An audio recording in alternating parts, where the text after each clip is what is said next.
Seorang pria dengan tinggi 80 meter dan berat badan 500 ton, melihat seorang gadis lemah. Kemudian tangan raksasanya masuk ke dalam. Ternyata yang diambilnya adalah ayam panggang. Membuka mulut yang besar itu dan menggigit. Tiba-tiba dia ingin mengeluarkan gas tubuhnya. Sebuah kentut membuat orang di sekitar berantakan. Dan nenek tua pun terbang. Apalagi pria yang menyalakan korek api ini. Akhirnya, dia adalah seorang profesor bernama Sherman. Karena badannya besar, dia tidak sengaja menyentuh tombol di laboratorium. Keesokan harinya baru tiba di sekolah. Dia melihat jumlah tikus yang tidak terhitung. Salah satu tikus masuk ke selangkangan seorang pria. Wanita di sebelahnya malah senang. Di dalam kelas juga berantakan. Mesin pembersih rumput pun menembakkan tikus. Salah satu terbang ke sarapan wanita ini. Ada juga yang terbang ke dalam mulut guru. Sekolah seketika kacau balau. Tidak lama kemudian Sherman ditanyai kepala sekolah. Tetapi karena badannya terlalu besar, dia tidak bisa duduk. Pada saat itu muncul seekor tikus di lampu gantung. Dia melepaskan 2 biji kopi. Sherman ingin memberitahu kepala sekolah, tetapi tidak diberi kesempatan untuk berbicara. Kepala sekolah tidak tahu dan meminumnya. Rasanya sangat unik. Kemudian tikus yang di atas jatuh masuk ke kopi.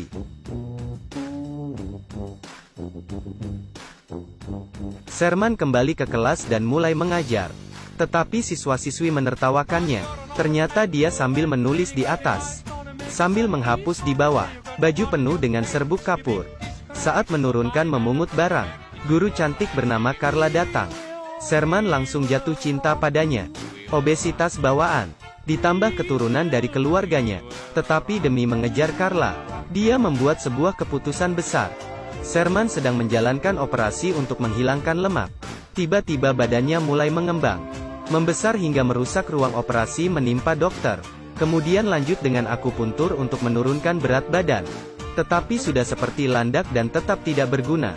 Kemudian mulai ikut kelas senam untuk kurus. Orang lain seperti ini, tetapi dia begini. Ikut tinju pun tidak bisa memukul sasaran. Lompat tali pun tidak mahir seperti seekor babi. Pada hari Sabtu, Carla inisiatif mengajaknya ke bar. Kebahagiaan selalu datang dengan tiba-tiba. Kemudian Carla juga inisiatif memegangnya. Benar-benar tidak pemilih. Kemudian penampilan tayang bincang dimulai. Lampu menyoroti pembicara yang sedang bergaya. Gerakan ini membuat bingung. Ini monyet dari kebun binatang mana? Tidak terikat dan keluar. Tetapi memang punya bakat dalam berbicara. Baru beberapa kata sudah membuat penonton tertawa. Menghina siapa yang dia lihat. Dan kebetulan Sherman berdiri ingin ke toilet. Tetapi malah ditargetkan oleh pembicara. Dia berkata posturnya ini sudah hampir mengejar bumi. 1 kali putar badan butuh 1 tahun. Kemudian menargetkan ke Carla, warna kulitmu ini, jika tidak buka lampu. Saya pun tidak tahu ada orang yang duduk di sana.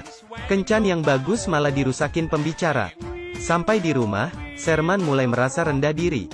Mulai makan berlebihan lagi. Karena makan kebanyakan ada yang tersangkut di tenggorokan.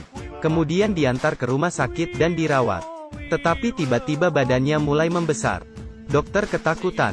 Kemudian Sherman yang besar lari ke jalan raya.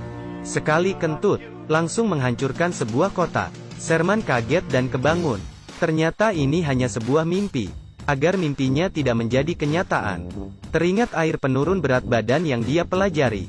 Kemudian pintu ditutup, rantai besi dikunci, jendela juga ditarik, dan mulai eksperimen. Langsung minum sebotol. Tiba-tiba data di komputer mulai berubah. Dia juga bereaksi. Muncul semburan api dari mesinnya. Sekali bangun dan melihat cermin, dia terkejut sendiri. Benaran menjadi kurus. Dia sangat senang. Lebih senang dari orang melahirkan anak.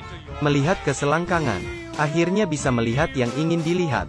Apakah kamu bisa membayangkan perasaan orang yang sudah gemuk 30 tahun dan tiba-tiba kurus? Kemudian dia mulai asal beli pakaian ketat yang seumur hidupnya tidak berani pakai. Keesokan harinya, Carla datang ke laboratorium untuk mencari Sherman. Tetapi seperti ada yang tidak benar. Sherman yang sudah berubah mulai asal menggoda.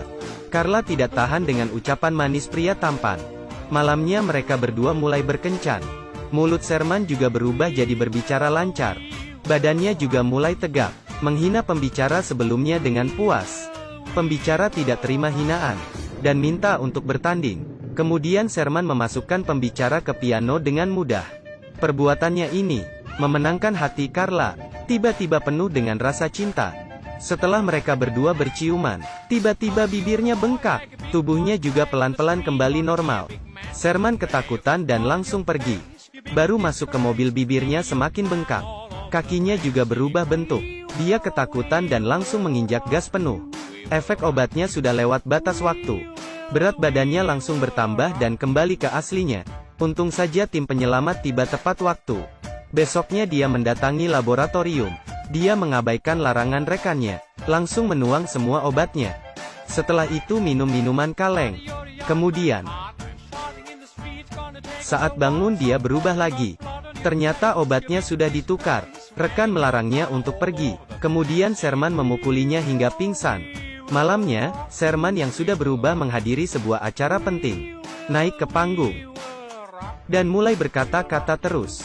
Kemudian dia mulai memamerkan penemuan barunya. Berubah di depan semua orang. Minum obatnya di depan semua orang. Kemudian terus berubah. Mengejutkan semua orang. Kemudian rekan kerjanya datang. Naik dan memukul dia. Baru terpikir. Sherman ingin membalas. Tetapi tidak ada tenaga. Ternyata Sherman yang mengontrol dia dari dalam. Jadi berubah gemuk dan kurus terus-menerus. Dan memukul diri sendiri. Kemudian Sherman asli yang menang. Kembali ke rupa aslinya. Dan berdansa dengan Carla. Membuat semua orang bertepuk tangan. Dengan bahagia. Mengakhiri cerita ini.